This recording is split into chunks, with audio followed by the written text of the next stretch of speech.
Hi viewers, welcome to our channel. ప్రస్తుతం మనతో పాటు సీనియర్ జర్నలిస్ట్ దాము బాలా సార్ వారితో మాట్లాడారు. నమస్కారం సార్. నమస్తే. టీడీపీ అండ్ జనసేన ఈ పొత్తు తొందరలో బ్రేక్ అవబోతుంది అన్న వార్తలు బలంగా వినిపిస్తున్నాయి సార్. సోషల్ మీడియాలో ఎక్కడ చూసినా కూడా ఇద్దరు కూడా చంద్రబాబు అండ్ పవన్ కళ్యాణ్ గారు వీళ్ళు పొత్తును విడగొట్టుకోబోతున్నారు అంటున్నారు. దీనికి బలం చేకూరేలా పవన్ కళ్యాణ్ గారు ఢిల్లీ కూడా వెళ్ళబోతున్నారు సార్ నెక్స్ట్ మంత్. మరి ఏం జరగబోతుంది అంటారు సార్?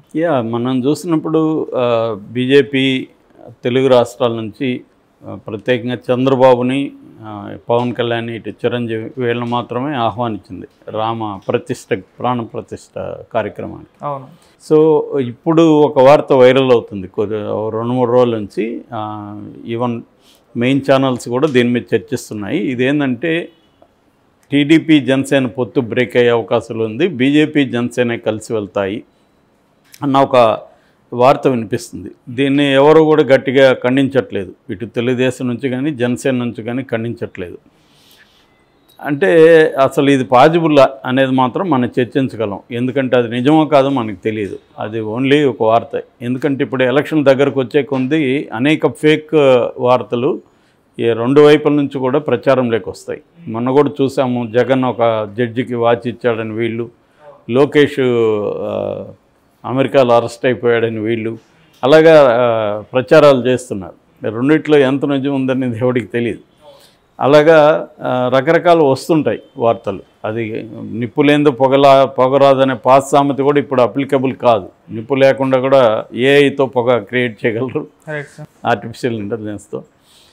అవి లేకుండా కూడా క్రియేట్ చేస్తుంది మీడియా. కాబట్టి పాజిబిలిటీ ఉందా లేదా, ఈ న్యూస్లో జరిగే అవకాశం ఉందా లేదని మాత్రం మనం చర్చిద్దాం. ఓకే. అంటే ఇప్పుడు వస్తున్న న్యూస్ ఏంటంటే బేసిక్గా వాళ్ళ పాయింట్ ఆఫ్ వ్యూ అంటే పవన్ కళ్యాణ్ ఢిల్లీకి పిలుస్తున్నారు. ఫస్ట్ వీక్ అట్లా వెళ్తున్నాడు. మోడీతో సమావేశం ఉంది, మోడీ అండ్ అమిత్ షా. సో దీనికి ప్రధాన కారణం ఏంటంటే పొత్తులకు సంబంధించి ఆంధ్రప్రదేశ్లో. ఎందుకంటే బీజేపీ తెలంగాణలో కొంత బలం పెరిగింది. గతంతో పోలిస్తే మొన్న అసెంబ్లీ ఎన్నికల్లో తెలంగాణ ఓట్ షేర్ కూడా బలంగా పెరిగింది. దాదాపు 14% ఓట్ షేర్ ఇక్కడ వచ్చింది. అది ఇంకా పెరిగే అవకాశం కూడా ఉంది ఇక్కడ తెలంగాణలో. ఇక కర్ణాటకలో కూడా వాళ్ళు ఫోకస్ చేస్తున్నారు విపరీతంగా. ఇక నెక్స్ట్ వచ్చింది వాళ్ళకి తమిళనాడు, ఆంధ్రప్రదేశ్. తమిళనాడులో కూడా ఈసారి స్ట్రాంగ్గా అక్కడ చేస్తున్నారు. మేనా లాంటి వాళ్ళు కూడా అక్కడ రంగంలోకి దింపబోతున్నారని చెప్తున్నారు. సో ఆంధ్రప్రదేశ్లో బీజేపీ పరిస్థితి ఏంటి? మామూలుగా ఇప్పుడు చూసుకుంటే బీజేపీ 2019లో 100 కంటే తక్కువ వచ్చింది, 1% కంటే తక్కువ వచ్చింది ఓట్లు.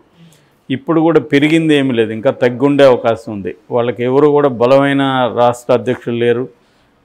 కన్నా పోయాడు, తర్వాత సోము వీర్రాజు పోయాడు, ఇప్పుడు ఈమె పురంధేశ్వరి. ఆమె కూడా తెలుగుదేశానికి ప్రోగా ఉంది. భావకాళ్ళలో ఆనందమే ఆమెకి ఇంపార్టెంట్ అన్నట్టుగా ఆమె మీద విమర్శలు వస్తున్నాయి.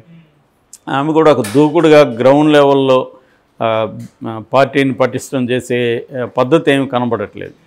సో ఈ కాంటెక్స్ట్లో చంద్రబాబు ఏమో బీజేపీ కూటమిలో చేరాలని ట్రై చేస్తున్నాడు. కానీ చంద్రబాబునే బీజేపీ ప్రెజర్ చేస్తుందని కూడా ఆంధ్రజ్యోతి రాధాకృష్ణ లాంటి వాళ్ళు మాట్లాడారు. అంటే దీని వెనక బీజేపీ ఇంకా క్లియర్గా తెలుగుదేశం జనసేన కూటమితో వెళ్ళడానికి ఇష్టపడట్లేదు అన్న ఒక న్యూస్ బయటకు వచ్చింది. సో దీనికి ప్రధానంగా మనకి అట్లాంటి సిగ్నల్స్ ఎక్కడ కనబడట్లేదు. ఓకే. సో బీజేపీ ముందు 2 ఉన్నాయి. ఒకటి, తెలుగుదేశం కూటమి తేలితే బీజేపీకి ఒక 3-4 ఎమ్మెల్యే సీట్లు, కుదిరితే 1-6 ఎంపీ సీట్లు వచ్చే అవకాశం ఉంది. అయితే లాంగ్ టర్మ్లో దాని ప్రాస్పెక్ట్స్ ఇబ్బంది పడతాయి. ఎందుకంటే బీజేపీ కూటమిలో ఉండడం వల్ల సొంత బలం అనేది పెరగదు. అదే లాంగ్ టర్మ్లో ఆలోచించినప్పుడు బీజేపీ కానీ ఇండిపెండెంట్గా పోటీ చేస్తే ఖచ్చితంగా దాని ఓటు షేరు పెరుగుతుంది. 175 నియోజకవర్గాల్లో నాయకులు తయారవుతారు. ఎందుకంటే క్యాండిడేట్లను పెడతారు కాబట్టి ఒక నాయకులు తయారవుతారు, ఒక కొంత ఊపు అయితే వస్తుంది పార్టీకి. సో అదొకటి. రెండవది, జనసేనను కానీ టీడీపీ నుంచి బయటికి లాగి జనసేన బీజేపీ కానీ పోటీ చేసి రేపొద్దున పవన్ కళ్యాణ్ని సీఎం క్యాండిడేట్గా అనౌన్స్ చేసి, సీఎం అని పవన్ పేరు చెప్పకపోయినా మేము కాపు సామాజిక వర్గం నుంచి ఇస్తామని చెప్పచ్చు. ఎందుకంటే వాళ్ళు జనరల్గా ముందుగా అనౌన్స్ చేయరు నేషనల్ పార్టీస్. ఇక్కడ కూడా మనకి రేవంత్ రెడ్డిని ముందు అనౌన్స్ చేయలేదు. ఇక్కడ కూడా బీసీ నినాదంతో వెళ్ళింది బీజేపీ, అక్కడ కాపు నినాదంతో వెళ్ళబోతుందని ఎప్పటి నుంచో అంటున్నారు. మేము గెలిస్తే కాపు సామాజిక వర్గం నుంచి ముఖ్యమంత్రి అన్నారని ఇంకా ఆబ్వియస్గా పవన్ కళ్యాణే ఉంటాడు. సో పవన్ కళ్యాణ్ ముఖ్యమంత్రి అయితేనే మేమందరం కూడా పవన్ కళ్యాణ్ సపోర్ట్ చేస్తామని అనేక మంది కాపు నాయకులు బహిరంగంగానే మాట్లాడుతున్నారు. మనకి చేకొండి హరిరామ జగోయ ఓపెన్గానే అనేకసార్లు లెటర్లు రాస్తున్నాడు. కనీసం ఒకసారన్నా అంటే 2.5 సంవత్సరం పవన్ కళ్యాణ్ ముఖ్యమంత్రిగా ఉంటేనే మనం గెలిపించుకుందాము, అట్లాగే కనీసం 60 సీట్లకు తగ్గకుండా వరస్ట్ అంటే 50 సీట్లన్నా పవన్ కళ్యాణ్కి ఇవ్వాలి అన్న డిమాండ్ బలంగా కాపు నాయకుల నుంచి వినిపిస్తుంది. దీన్ని బలంగా ఎక్కడ పవన్ కళ్యాణ్ కూడా ఖండించట్లేదు. సో పొత్తులు కుదిరాయని చెప్తున్నారు కానీ ఏ సీట్లు ఇస్తారు ఎన్ని ఇస్తారు అనే దగ్గర ఇప్పటికీ లేదు. అందుకని గ్రౌండ్ లెవెల్లో జనసేనకి టీడీపీకి మధ్య కూడా గందరగోళం అయితే నెలకొంది. తిరుపతి కావచ్చు, తెనాలి లాంటి ఇంపార్టెంట్ నియోజకవర్గమే. ఎందుకంటే జనసేనలో నెంబర్ 2గా ఉన్న నాదెళ్ల మనోహర్కి తెనాలి ఆయన ఎప్పుడో డిక్లేర్ చేసుకున్నాడు, నేను తెనాలి నుంచి పోటీ చేస్తాను. కానీ ఆలపాటి రాజా అక్కడ ఈ మధ్య యాక్టివ్ అయిపోయాడు, ఆయన పాదయాత్రలు చేస్తున్నారు. గతంలో మనోహర్కి 19,000 ఓట్లు వచ్చాయి, నాకు 76,000 ఓట్లు వచ్చాయని ఆయన చెప్పుకుంటున్నాడు. 96,000 ఓట్లు వచ్చాయని. సో ఆ రకంగా అక్కడ బలం చూస్తే ఆలపాటి రాజకీయ ఉందనేది వాళ్ళ వాదన. అది కూడా తేలట్లేదు, అంటే అది కూడా సస్పెన్స్లోకి వెళ్ళిపోయింది. తిరుపతిలోనూ కుమ్ములాట్లు ఉన్నాయి, ఇంకా అనేక చోట్ల. ఇంకోవైపు ఏమో చంద్రబాబు క్యాండిడేట్లను ప్రకటించేస్తున్నాడు. మొన్న మండపేటలో ప్రకటించాడు, అంతకుముందు అరకులో ప్రకటించాడు. అలాగే మరి అక్కడున్న జనసేనలకంతా కన్ఫ్యూజ్గా ఉంది. మనకేమో ఏమీ చెప్పట్లేదు, ఈయనేమో ప్రకటిస్తున్నాడు. పొత్తులో భాగంగా ఆయన పార్టీకి ఆయన ఎలా ప్రకటిస్తాడు అన్న ఇది కనిపిస్తుంది. సో ఈ కాంటెక్స్ట్లో బీజేపీ ఎప్పటి నుంచి కూడా జనసేనతో మేము పొత్తులో ఉన్నామనే చెబుతుంది.